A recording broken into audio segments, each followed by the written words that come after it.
तो यार वैसे तो हमने सोचा नहीं था कि 25 अप्रैल से पहले ही क्लासेस स्टार्ट कर देंगे, लेकिन तुम लोगों ने इतने कमेंट किए कि आज ही कर दो स्टार्ट, तो हमसे भी रहा नहीं गया, हमने भी क्लासेस चालू कर दी हैं आज से ही। और लास्ट में आपसे कुछ सुझाव भी मांगने थे। जैसे प्रियांशु जी ने हमें आइडिया दिया था कि NDA-2 2023 के लिए कंप्लीट रोड मैप पर वीडियो बनाओ, तो इनकी तरह आप भी हमें आइडियाज देते रहना कमेंट में, ताकि आपकी वजह से ये चैनल 1000 सब्सक्राइबर को जल्दी ही टच करे। तो NDA एग्जाम से पहले हमने 11 वर्ड कर लिए थे रॉकस तक, इससे आगे हम आज देखने वाले हैं। तो जिन्होंने 11 वर्ड नहीं देखे उनको चिंता करने की कोई बात नहीं है। संडे को, अगले संडे को मतलब 30 तारीख को शाम को लाइव आकर उनका रिवीजन करा दिया करेंगे, तो उनकी चिंता मत करो। आगे से अभी से चालू कर दो। आप जहाँ से वोकैबुलरी को स्टार्ट करेंगे वहीं से आपको समझ आना स्टार्ट हो जाएगी। तो एग्जाम के बाद हमसे बहुत सारे लोग जुड़ चुके हैं, क्योंकि उससे पहले तो हमारे 60-70 के आसपास सब्सक्राइबर थे, अब हमारे 125 के आसपास सब्सक्राइबर हो गए हैं। तो नए लोगों को बता दें कि हम कैसे अपनी वोकैबुलरी को करते हैं। तो हम सबसे पहले तो उसका अर्थ देखेंगे, उसका इंग्लिश में अर्थ देखेंगे, जिससे आपको एग्जाम में तो इंग्लिश में ही अर्थ आएगा। फिर उसको याद करने की ट्रिक देखेंगे, जैसे आप इसे ऐसे ही तो नहीं कर सकते याद कि एक बार पढ़ा और याद हो गया, ये तो संभव नहीं है।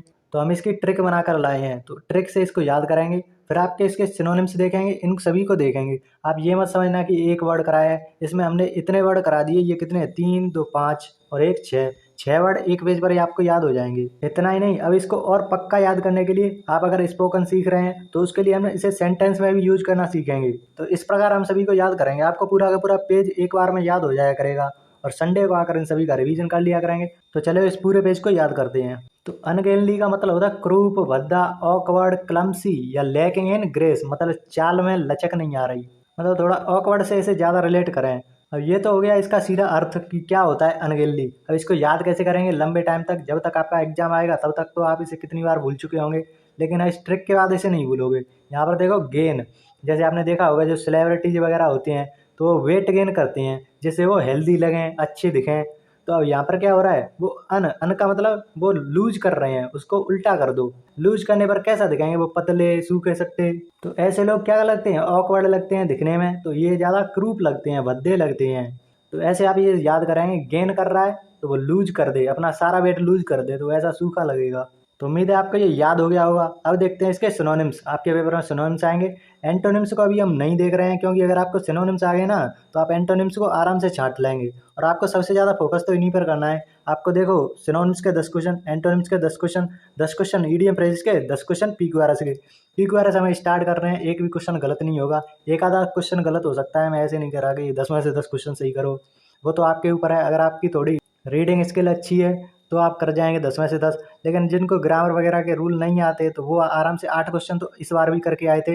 भले से हमारी एक वीडियो आई थी, 2 वीडियो आई थी वैसे तो, पर एक वीडियो हमने एग्जाम से पहले डाली थी, और उसके बाद उसके कमेंट देखना 6-7 सेकंड में क्वेश्चन हो रहे हैं, 8 क्वेश्चन सही करके आए हैं। तो ऐसा हो रहा था। PQRS की चिंता छोड़ दो, ग्रामर पर हम कम ध्यान देंगे, क्योंकि 10 क्वेश्चन आ रहे हैं, हम इन्हीं में से क्वेश्चन खींच लेंगे PQRS में से, और जो वोकैबुलरी है उनमें से। सिनोनिम्स देखो इसके, क्रैंकी। क्रैंकी का एक और मतलब होता है कि चिड़चिड़ा हो। तो चिड़चिड़ा होना क्या होगा, ऑकवर्ड होगा। ऐसे ही कम ब्रश, कम ब्रश को कैसे याद करेंगे, जो कम ब्रश करता हो, कोलगेट कम करता हो, तो वो कैसा लगेगा, क्रूप लगेगा, उसके दांत भद्दे हो जाएंगे। तो ऐसे आप इसे भी याद कर सकते हैं।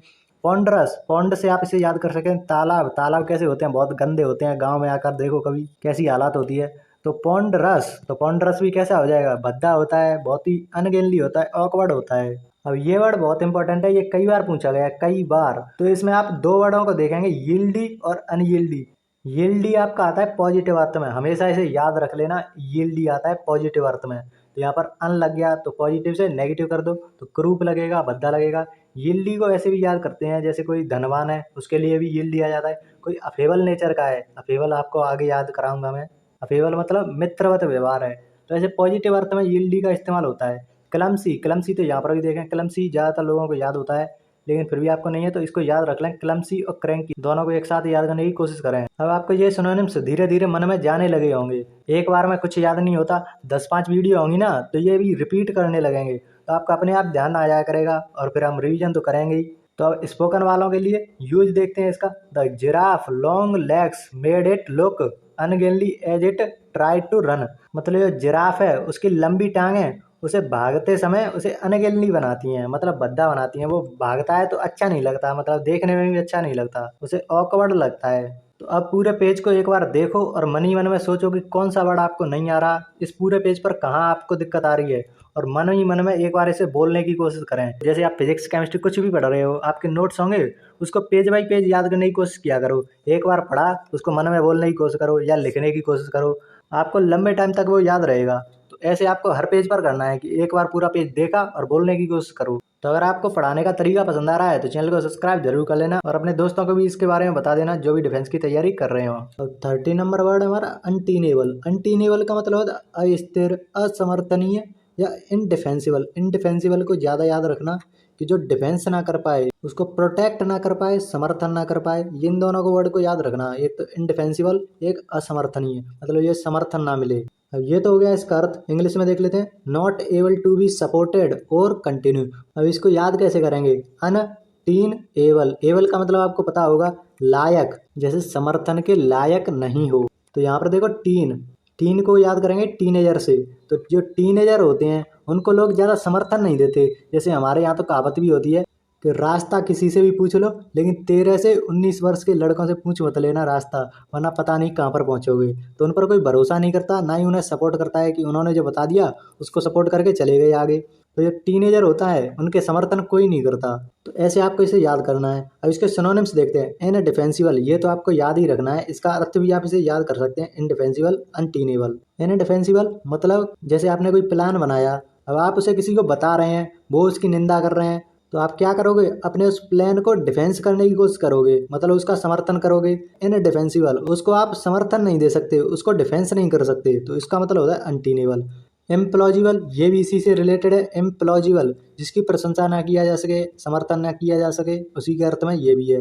अब फॉलेसियस, फॉलेसियस आपको देखते ही लग रहा होगा फॉल, फॉल मतलब कुछ फॉल्स से आप रिलेट कर सकते हैं। फॉल्स मतलब कोई गलत चीज़ है तो उसको समर्थन नहीं देंगे आप। ग्रेटुटस, ग्रेटुटस देखने में तो लग रहा है कि पॉजिटिव है, लेकिन नहीं है, ये समर्थन नहीं होगा इसको।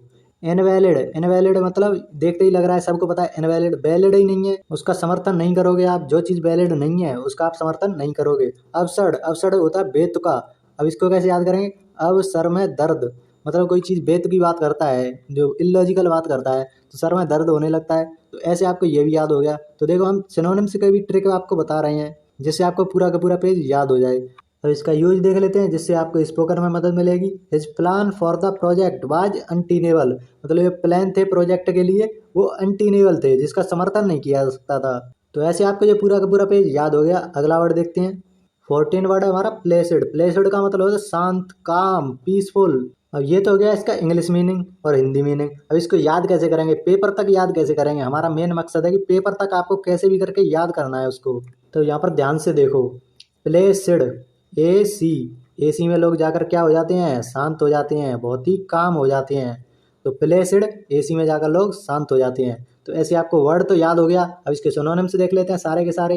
अब जो काम हम कर रहे हैं ना कि सारे के सारे सिनोनिम्स एक जगह पर लाकर आपको बता दिए, इसे ही लोग कह देते हैं ग्रुपिंग ऑफ वर्ड, जिससे आपको ज़्यादा से ज़्यादा वर्ड एक साथ याद हो जाते हैं आसानी से। ऐसे लोग बोलते हैं कि ग्रुपिंग ऑफ वर्ड से याद कराएंगे हम सारे वर्ड, तो आपको कराना ही पड़ेगा, ग्रुपिंग से ही सारे वर्ड याद होते हैं। तो जब भी आप याद करेंगे तो आपके माइंड में अपने आप पिक्चर बन जाएगी, इसके साथ यही यहीं पर लिखा था। अगर मैं दूसरी क्लास में लाऊंगा तो वो पिक्चर नहीं बन पाएगी जिससे आप उसे याद कर सकें। तो मेथड तो बहुत सारे हैं इनको याद करने की, और वो सारे मेथड हमने इसी पेज पर लाकर रख दिए हैं, रखने की कोशिश करी है। हमें बस क्लियर करना है एनडीए एग्जाम, उसके लिए जो जो चीज़ चाहिए वो इस चैनल पर आपको मिल जाएगी। हम ये नहीं कह रहे हैं दूसरे चैनल पर मत पढ़ो, हमने पिछली वीडियो में ही बोला था। और वोकैबुलरी के लिए आप पूरी तरह से डिपेंडेंट हो सकते हैं हम पर, क्योंकि हम सारी वोकैबुलरी को डेली वोकैबुलरी आने वाली है। तो सिनोनिम्स देखते हैं। कंपोज्ड, अब देखा है ना वो बहुत कंपोज स्वभाव का है, एम.एस. धोनी बहुत ही कंपोज स्वभाव के हैं। लिम्पिड, लिम्पिड को आप याद करेंगे लिक्विड से। लिक्विड बहुत ही शांत होता है, मतलब एक जगह रख दो तो वैसा ही बना रहेगा, बहुत ही शांत। सेरेन, सेरेन कई बार पूछा जा चुका है और बहुत ही इंपॉर्टेंट वर्ड है। सेरेन को कैसे याद करेंगे, सेरेन को सुनते ही आपको वर्ड आएगा सेरेनिटी, सेरेनिटी भी इसी से बना है। और एक आएगा सीनरी, आप देखो आप नेचुरल सीनरी को देखते हो तो आपका मन बिल्कुल शांत हो जाता है। तो ऐसे आप दोनों को याद कर सकते हैं, सेरेन और सेरेनिटी। देखो आपको कितने वर्ड याद हो गए, अभी हमने 3 वर्ड कराए हैं, 3 में आपको कितने सिनोनिम्स मिल गए, लगभग 5 तो रीक में मिल ही रहे हैं। तो 5 3 15 15 वो क्या आपको याद हो गए 10 मिनट के अंदर ही अंदर। तो नंबर पर मत जाना कि 3 वोकैबुलरी हुई हैं। वोकैबुलरी ऐसे याद ही नहीं होती कि 3 वर्ड करे हैं 100 वर्ड एक वीडियो में, ऐसे नहीं होता, वो धीरे धीरे बिल्ड होती है। तो आपको वोकैब बिल्डिंग की प्रोसेस पर ध्यान रखना है, ये नहीं देखना है कितने वर्ड हुए। अब ट्रैंक्विल भी पूछा गया है एनडीए में। अब यार सारे वर्ड की ट्रिक नहीं बनती, कुछ वर्ड तो आपको करने ही पड़ेंगे। हम ये नहीं करेंगे सारे वर्ड की ट्रिक बना देंगे। बिल्कुल जेन्युइन रहने की कोशिश कर रहे हैं, जैसे एक स्टूडेंट पढ़ता है उस तरीके से हम उन्हें पढ़ाने की कोशिश करते हैं। तो ट्रैंक्विल आपको खुद याद रखना है, नहीं तो मैं कुछ ट्रिक बना दूंगा तब आपको बता दूंगा।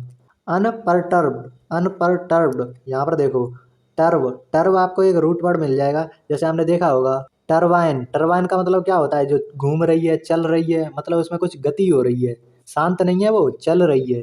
और यहाँ से बनता है टर्ब से परटर्ब का मतलब भी होता है वो टरबाइन से ही रिलेटेड, मतलब कुछ ना कुछ उसमें हलचल हो रही है। अब यहाँ पर लग गया मतलब बिल्कुल शांत कर दो उस हलचल को, परटर्ब्ड अनपरटर्ब्ड। तो यहाँ से भी 2 वर्ड आपको कर सकते हैं, लेकिन हमने बोला है कि नंबर पर ध्यान नहीं देना है कितने वर्ड हुए, आपको बस वोकैब बिल्डिंग पर ध्यान रखना है। तो आपको टरबाइन से इसको याद रखना है, टरबाइन से परटर्ब्ड का उल्टा अन लगा दो तो वो शांत हो जाएगा। तो देखो हमने सारे के सारे वर्ड की भी ट्रिक बनाने की कोशिश करी है, लेकिन जो वर्ड नहीं बन रहा तो हम क्या कर सकते हैं, उसको वैसे भी याद कर सकते हैं आप। अब इसका यूज देखते हैं। जो स्पोकन वाले बच्चे हैं वैसे आप सभी बच्चों को जैसे याद रखना चाहिए, क्योंकि आप एग्जाम्पल से उसका फील ले सकते हैं कि किस तरह हम उसका यूज करेंगे। The placed lake provided a peaceful setting for the couples picnic. मतलब प्लेस्ड लेक थी, मतलब शांत झील थी, वो पीसफुल सेटिंग उसने प्रोवाइड करी थी कपल के पिकनिक के लिए। तो ऐसे आपको पूरा का पूरा पेज याद हो गया, मन में याद करने की कोशिश करें, एक बार पूरे को पढ़ लें। वीडियो को पॉज करो और पूरे को पढ़कर मन ही मन में बोलने की कोशिश करो, आपको पूरा का पूरा पेज याद हो जाएगा। एक बार रिवीजन हम करा देंगे। तो ये थी आज की वीडियो। हमने 3 वर्ड किए, लेकिन 3 वर्ड से ही हमने 15 से 20 वोकैब हमने याद कर लिए उनके सिनोनिम्स के रूप में, और वो सारे के सारे आपको याद हो गए होंगे क्योंकि हमने ज़्यादातर वर्ड की ट्रिक बता दी है आपको। तो वैसे तो आपको इसकी नोटबुक बना लेनी चाहिए। अगर जिसको पीडीएफ चाहिए, जो पीडीएफ से पढ़ता है, वो उसके लिए टेलीग्राम ने बना दिया है, लिंक डिस्क्रिप्शन में और कमेंट में दे देंगे, तो वहाँ से जाकर ज्वाइन कर लें। और अभी तो ये शुरुआत है, पहली क्लास हुई है, तो इसमें थोड़ी बकवासबाजी ज़्यादा हो गई थी। अगली वीडियो से हम टू द पॉइंट बात करेंगे, ज़्यादा कोई इधर उधर की बात नहीं करेंगे। और क्लास से रिलेटेड जो भी आपके डाउट हैं, या फिर आपको हमें कोई सुझाव देना है कि ऐसा कर लो, तो वो भी आप कमेंट में बता देना। हम आपके द्वारा बताएंगे, किसी भी आइडिया को सीरियसली लेंगे। आप आइडिया बस बताइए, उस पर काम करना हमारा काम है। तो वो कल क्लास डेली 7:30 बजे आया करेंगी, सुबह ही प्रीमियर कर दिया करेंगे, तो वो 7:30 बजे आप सीधे चैनल को चेक कर लिया करें। तो मिलते हैं नेक्स्ट वीडियो में, तब तक के लिए कुछ ना कुछ सीखते रहिए। धन्यवाद।